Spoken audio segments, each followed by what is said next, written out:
Okay, everybody. Our last side bend with equipment is our side bend on the chair. So I would say that this is harder, not that it's physically harder than getting up from bow and arrow on the reformer or even the side bend on the ladder barrel, but more so now we have another element of control, which is this pedal.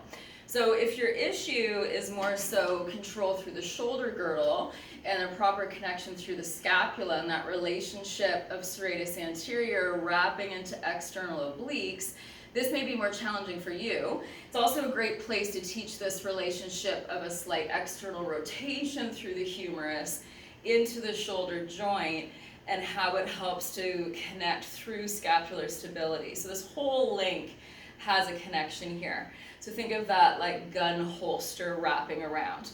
Again, pelvis should not rotate. So inner thighs are squeezing. I have a light energy through the back of the leg line to prevent the hips flexing and the pelvis rotating. I'm going to connect through this shoulder. First, we just want to find a nice straight line in space where the pedal is hovering and not just sitting on the floor. If you're super long or tall, you may need to prop yourself up here on a platform extender. So now from here, I'm going to come up into a side bend.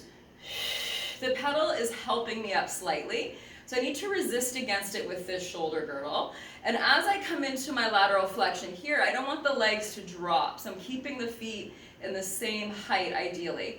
Now as I press back down, I think of this as being the exercise or the harder part in that I want to spiral the arm bone, lift and connect through the scapula so that these obliques on this lower side actively contract, concentrically close back up to where I'm just in a straight line. So whichever way you want to see the effort being, also how much springs you have on will really change the focus of the effort being on the up or the effort being on the down. Now I'm smaller, so I can actually laterally flex in this downwards phase, float through a straight line, flex up.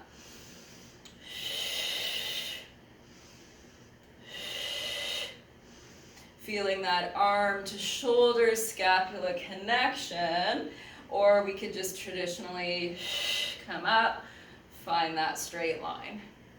Okay, and then if you start to add in your rotation, any of our other movements here, it's just more challenged through the shoulder girdle again. So another fun way to do our side bends, nice little review for all of our equipment. That's all for you, Peggy.